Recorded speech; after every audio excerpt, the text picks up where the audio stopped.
Hey guys, it's Matt once again. Welcome back to another very exciting tutorial. Maybe not that exciting, but to me it's pretty exciting. So anyway, we just finished shooting this awesome music video produced by Joel Bunkle, directed by Dominic Deacon. It was a hell of a lot of fun. And we shot over 3 days. I've just had a lot of positive feedback about the look that I've created for this shoot. How did I light it? How did I grade it? Etc. And yeah. I'm about to share that with you right now. So let's have a look at a few things. I'm going to be talking about how I grade things and talking about workflows, but I'm also going to be going over the tools I use, the lights I use, and shit like that. So let's go ahead and get started. Now this shot here is probably one of my favorites in terms of lighting. We had a beautiful location here, as you can see, which really helps. And makeup and wardrobe, all that sort of stuff, it all just came together really well. We had a great team on the day. But what that allowed me to do is just really focus on my lighting and my job at hand, and that's the best, when you get to focus 100% and not worry about other shit that's going on. So let's have a look at how this looked in the monitor for the director. So if we just apply the way it was shot in camera, this is how it looked on the monitor. Now it doesn't look very good. You can see here that we've got this sort of horrible yellow cast on his skin and these sort of patchy looking stuff going on. Now that's a result of using cheap LEDs. But not only that, it's more of a result is the fact that I created a look in camera that was a little bit oversaturated. You can see my saturation is 1.4. But basically I've done this, I've created this profile so it just makes red images look good straight away. So when you're working with people who've never shot with red before, or you're working with anyone who basically doesn't understand post-production, you really want to give them a nice looking image on the monitor. Now in this case the saturation was a little bit too high, so I could bring that back a little bit, and that sort of fixes that blotchy yellowness. And obviously we're going to fix it a lot more in post in a second, but I just wanted to show you that there's sort of two ways, or there's sort of 3 layers of visuals that you can look on a red camera, the way I see it anyway. There's one which is the raw mode, which is basically what I'm going to use to get a decent exposure. So I'll just show you what that looks like in camera. So if we just reset all this stuff, so saturation to 1, if I can just do that, contrast to 0, and white balance to 5600, red log film. Alright, so that's basically what the camera is seeing. So it doesn't look very good, especially to someone who doesn't understand red workflow. So that looks terrible, right? You've got no blacks, everything looks kind of brown and washed out, and it doesn't look very pleasing. So to me, as a DOP, it looks fantastic. I look at my histogram and my waveform monitors here, and I've got some nice thick negative to play with, and a very good exposure. Actually, that should be down at 320. So that's how it looks basically to the camera. Then the next step is I would place a look on top of that just for the director, and that's what that looks like. So obviously it looks a hell of a lot better. But then there's the third stage, which is how I want it to look in post. So it's going to look a little bit different to this, and basically that was the freedom of choice that I had once I got into the edit suite. But I did know that I wanted to have that sort of teal orange look, just breaking up the shadows and the skin tones. And let's go ahead and look at how I achieved that look right now. So the first thing I did is I did drop it back to 320 ISO. I like to start at the base. And what I'm going to do is show you what these controls mean and what really happens behind the scenes when you play with them, because it's really important to understand that. One thing I like to explain to people is about this ISO slider and what these sliders do. There's a lot of confusion about what FLUT does, what ISO actually does, and so let's have a look at that right now. One thing that stands out to me is if we use the ISO slider, you can see the image gets brighter and darker. It's almost like an exposure control, even though we have an exposure control down here as well. So what do these things actually do? What is the difference between changing this and changing this and changing this? What's really happening here? Well, not a whole lot of difference actually. And what is the difference if I was actually to do this? I'm changing the values exactly the same. We're still playing with a raw image here. Why would I choose one over the other? Well, when I'm grading an image, I like to have as much control as possible. Now, the problem with these sliders here, although they're quite useful, they're all a linear adjustment. That once we slide that slider one click to the right or one click to the left, or any of these sliders, Basically, we're affecting every single pixel in that scene by the same amount. So that doesn't give us much control over the image, whereas curves do. Now, what if I adjust this curve like so? My image is getting brighter, right? It's also getting more saturated, and my contrast is being increased. But what about the difference in exposure now on his face versus the exposure down here in these shadow areas? They're quite different. These pixels have been affected differently. And that's the difference. When we use curves, we have ultimate control about where our exposure points lie. When I say ultimate control, we have a lot of control. And obviously, once you get into DaVinci Resolve or anything like that, you can use power windows and secondaries, and you can really get super fine control. But it's really important to understand that this curve is essentially doing exactly the same thing, affecting exactly the same values as these sliders, but we're doing it in a non-linear fashion. So that's really important to understand. So basically what you could do to try and understand this better is that if we push that right up there, basically what we're saying to RedCine-X is, hey, give this portion of his face, a 1250 or 3200 ISO exposure, but give this part of his jacket a 320 ISO exposure. So what you're doing is you're separating portions of the image with brightness and darkness, but we're actually using this raw ISO value to do so. So that's what's really powerful about using RedCine-X. Alright, so with that explained, let's have a look at these other channels. I'm just going to reset this for now. Once we go into the red, green, or blue channels, now we have the same exact ability to change values in a non-linear fashion, so not like these sliders, and we get to change them in the shadow realm only. So look at that, I'm playing with his jacket. I'm pushing red into the shadows, blue into the shadows. How easy is that to create a teal-orange look? Pretty damn easy, it's awesome. So now we can really play with our curves and understand what they do, and we can get some pretty awesome looks very, very quickly. But don't forget, we can use our sliders to help us. So once you've got your curves in place, and let's have a look at our waveform monitor up here, and I just want a nice black point there with his jacket, so I can slide these around.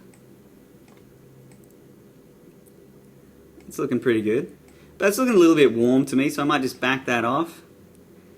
And his skin tones look a little bit magenta now, so what's the opposite of magenta? Green. And how bright is his skin? Well, it's definitely one of the brightest parts of the image. So if we go up to the top part of our curve here, and we can play with his skin now. So I can just push a little more green into that, go into blue, push a little bit more yellow. That's looking pretty good. And then I could just desaturate the whole image. And this is what I mean about using linear sliders to help us now. So I'm getting pretty good results. Fairly happy with this. Might just back off the exposure entirely, just with my ISO slider. It's looking pretty good. And if we look at the original, that's that horrible oversaturated look, what the director was looking at. And then that's where I've sort of come, just with some simple, quick grading with the curves. So curves are super powerful. Get into them, learn how to use them. They're really, really fun. So obviously you can spend a bit more time on that and really refine that look, get it looking really nice. But that's just a quick introduction to these curves and how quick and powerful they really are. But it also helps you understand how this ISO slider works and what these controls do. So just a quick note too that the FLUT control is basically just a very fine adjustment tool for the ISO tool. And as far as I know, I think I've read a few times that maybe that the FLUT control actually has a curve built into it. So it helps protect highlights and things like that. It has a nicer roll-off, but I'm not entirely sure that's true. But basically, it's just a nice way to do in-between points of these ISOs. And then all your other adjustments here, like exposure, brightness, contrast, saturation, basically I wouldn't touch those. Not first anyway. I would use my curves because you just have so much more control, as you could see from what I did a second ago. And then you can always go back to your slider once you've got your look, and then you can, maybe tint the whole thing a little bit red, or you can basically use the sliders as just overall fine-tuning adjustments. So let's have a quick look at another shot. We'll go to the shot of the girl this time. I think that's up here somewhere. Yes. Alright. So, here we are again, and what I'm going to do is just find a nicer frame for her. I like the one where she's sort of looking down to the left. Where is it? Yeah, there it is. Alright. So, on the day, and you can see here, this super saturated yellow on her hair I think it looked terrible. And once again, that came back to that picture profile that I loaded into the camera. But you can also see it can kind of be useful to have this, because what it's doing is really separating my lighting for me and showing me exactly what lighting is affecting what areas. So you can see this yellow section on here is also like extremely yellow, but then we have this sort of nice balanced light here on the top of her head and her face and her skin, which is all looking very nice. And let me just show you a quick diagram of the lighting setup that I had after that shot. So make sure you visit my blog too, www.mattscottvisuals.com, and I got some tutorials in here which is super helpful. It's all free, so yep, stop by and visit and let me know what you think. Anyway, here's the shot we're talking about in question, and here's the lighting setup that I created. So what we have here is our model, and to the left of that I shot a 2K tungsten Fresnel straight at the wall to the left, so that was bouncing back. Now this is 3200 Kelvin balanced, and my camera was set to, and we can have a look at that too, if we have a look at how it was shot, my camera was set to 3600 with no tint, and you can see that 3600 gave it a little bit extra warmth. But what happened is when I used my LED here, which is kind of a cheap LED from eBay, I actually originally had that set to 3200 as well, and you can see how yellow it already is at 4400. But imagine how yellow and horrible that looked at 3200. So these lights, they're cheap, and they're cheap for a reason. The color, temperature, what would you call it, accuracy isn't there. So basically what that forces you to do is adjust accordingly. I mean, that's what any DOP should do anyway. Use the tools you have and, make adjustments where necessary. So originally this shot was even way worse than that. Much worse. It looked terrible balanced at 3200. So what I did is I just cooled them off a bit, adding a bit more daylight to the scene, closer to daylight anyway, with 4400 and 3600. And that sort of helped me balance it out a little bit, but still at that saturation level, it still, in my opinion, looks bad. I don't want her to have yellow hair. So what I could do is just back that off with a white balance a little bit, and I can also bring my saturation back to a standard 1 instead of 1.4. So now I can use my slider, just find that nice skin tone realm, and that's looking pretty good. So next up what I'm going to do is jump straight to my curves again. Now always using your waveform monitor to have a look at where your black and white points lie. So at the moment we have no black points. We should have some black down here on her dress. So what we can do is go to our luma curve, go to the bottom point, which is black, and we can just pull that down to the bottom. Now if we just have a look at this quickly, I'll just go through the differences. When I'm dragging that point down, you can see that the blue portion of my blacks hits the floor earlier than my red and green. Now what that means is that there's actually a cast in my image, especially in the shadow area. Is that okay? I guess it is. But generally speaking, what you want to do, especially in your blacks, is balance them. So how do we do that in RedCine-X? Well, I can pull that down and you notice all of our channels are moving at once. So what I can then do is, let's push them all to the ground. So I'm going to give them all, let's use the red one as a guide. So I'll keep going down, and there's our black point now. But you can see we've crushed a lot of information out of our blue channel and our green channel. So great, let's go into our our blue channel first, and we can bring that up. We can balance that out. So now our blacks are going to be truly black, and our green, we can pull that up as well. So what we've just done there is balanced out our blacks using curves. Pretty cool.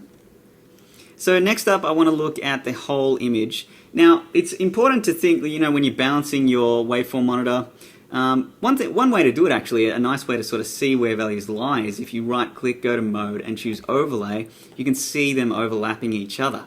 Now what is this showing us? Well, if all of these colors were identical and laid in exactly the same place, then the image would be completely black and white. So the fact that they're scattered like this is a good thing, because it means that color values are shining through. This is great. So, but what we can do also is think, well, in my blacks, I don't really want any color, I want them to be black. So that's what we just achieved there. So what about our highlights? Well, if we have a look at our image in general, would you suspect that there are any parts of this image that should be pure white? I personally would say close to yes. I would say the top of her hair here, I kind of like it blown out. I like it to be pure white.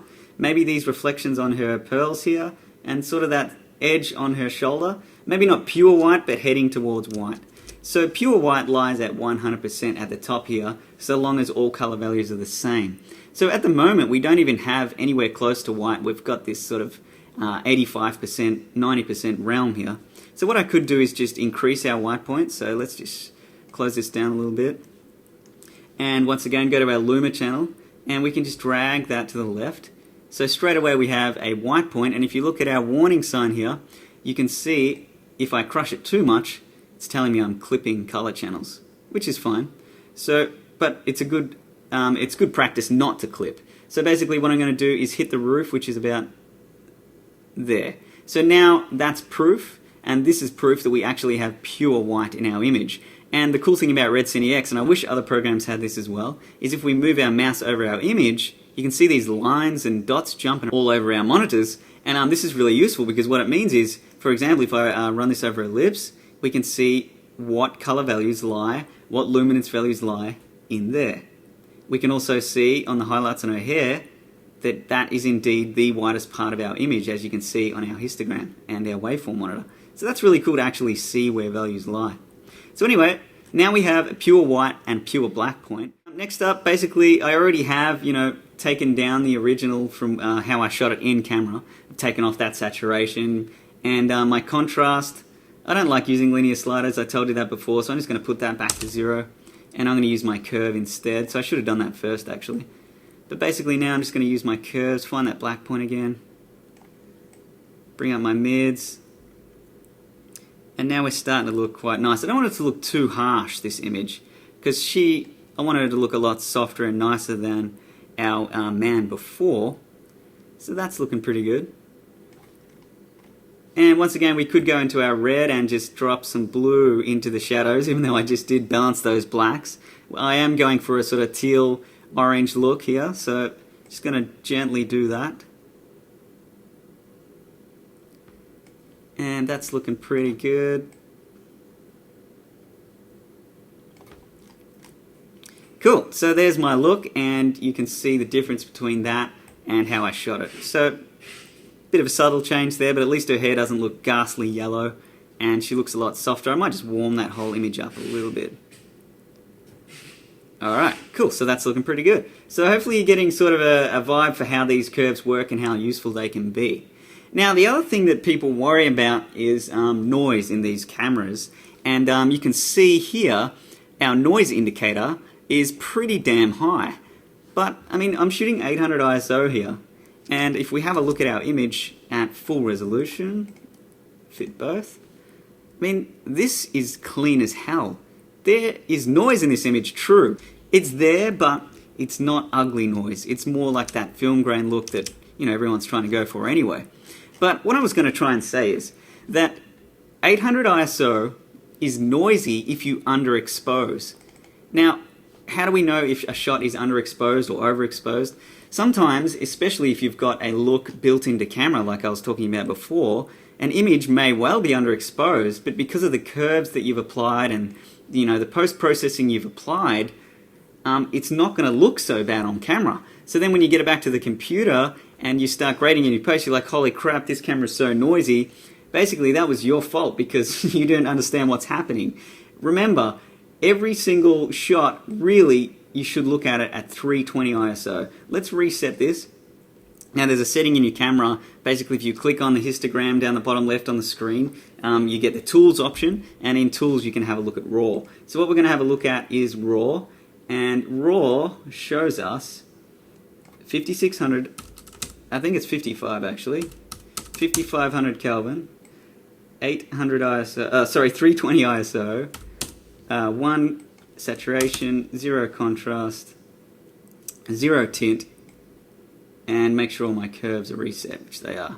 So basically, if you look at this image, would you say that that is underexposed? I would say yes, a little bit it is. Now, that was my fault. Basically, I didn't light that as good as I should, but I'm really not too far off. In an instance like this, when you look at your raw waveform, I like to keep my bunch of data around the 50-60% mark. So I'm a little bit below that, and if I just raise that with my ISO, that's sort of where you want to be at 320 ISO, as far as I'm concerned anyway. Everyone has their own choice, but to get the cleanest indoor images, that's the sort of the realm that I play with, the realm that I like, and it works very well. From there you can grade the hell out of it and it's going to look beautiful. But according to this, according to what I'm doing right now, looking at pseudo raw, I'm exposing at 1000 ISO, which is definitely nowhere near 320 ISO. So was I underexposed in this shot? Hell yeah I was. But did it look fine on the day? Hell yeah it did. This is where people get confused with red and confused with raw. So it's a really good tool to be able to look at the raw data on camera and expose exactly for that. But as you can see, shooting around this 40-50% mark, I still got great results. And another thing to notice here is that I have no noise indicator. So what is that telling you? That even though I'm underexposed, this camera is super duper clean. But yeah, you need to understand what you're going to be doing with it in post, what's actually being recorded, and yeah, it's confusing, but it's worth learning all this stuff, and I hope this stuff has helped you guys. So anyway, I think that's it for today. I'm going to wrap it up there. I might be going into detail later into DaVinci Resolve and how we can, use secondaries and windows and really bring these images to life. I mean, if these were for a Dior commercial, basically you want to worry about every single pixel. I would get rid of that little reflection on the wall there. I'd do a lot more work to this. So I've sort of just done an introduction to how you can get images looking great really quickly, and I've taught you some useful tips on how to use these graphs and what they do.